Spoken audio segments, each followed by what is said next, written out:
Hey Cutie Pops, it's Erin, and apparently I love reviewing old books. Will Grayson Will Grayson by John Green and David Levithan, I believe came out in 2010, but I bought this book almost exactly a year ago, which means that next week is the official 1-year anniversary of this channel.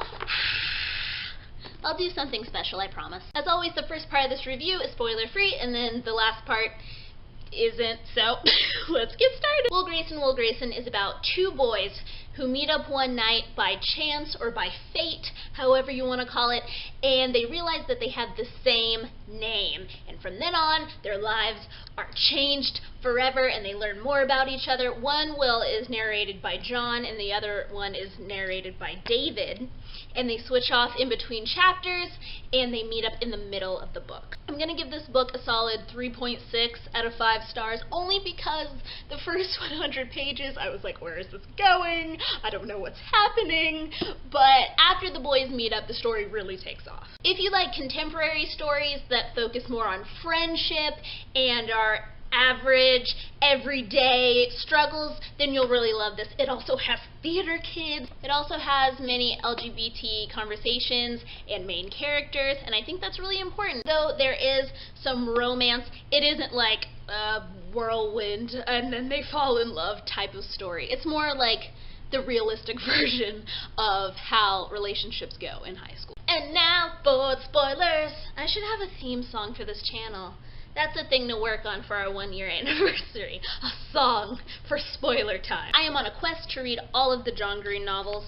I only have 2 left, I think, which is Abundance of Catherines and Let It Snow. But I have never read any of David Levithan's books, but I adored his Will. Though he is very doom and gloom, he became my son. I had to walk away from this book when Tiny was on stage and he was talking about falling and, I want to be as driven and proud and as luminous as Tiny. I also fan-casted Tiny as Titus Andromedon from The Unbreakable Kimmy Schmidt. I also related to the scene where John's Will is crying out in the lobby of the auditorium and he just wants Tiny to come out and apologize, but he doesn't, and he doesn't at his house either. And I think that it proves that romantic love, even though, you know, Jane came in and talked to him, it proves that, like, romantic love can't fill the void of platonic love. Now, it's no secret that I wish more happened, more with Will, well, John's Will, and Jane, and it honestly took me until they were backstage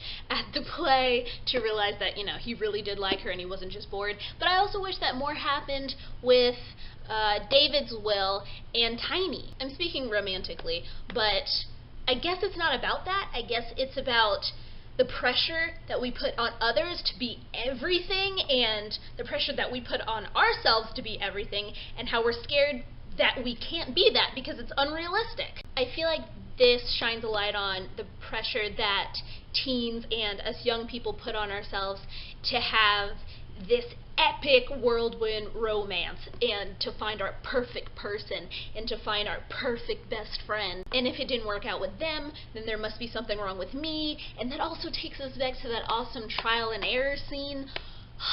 Kinda wish I came up with that and wrote it, but what are you gonna do? It did a good job at showcasing how we see ourselves versus how others see us. And sometimes those lines blend, and sometimes they couldn't be further apart. I think that's all that I have for you guys today. I didn't get really into the spoilers, more like philosophical. Happy Pride Month.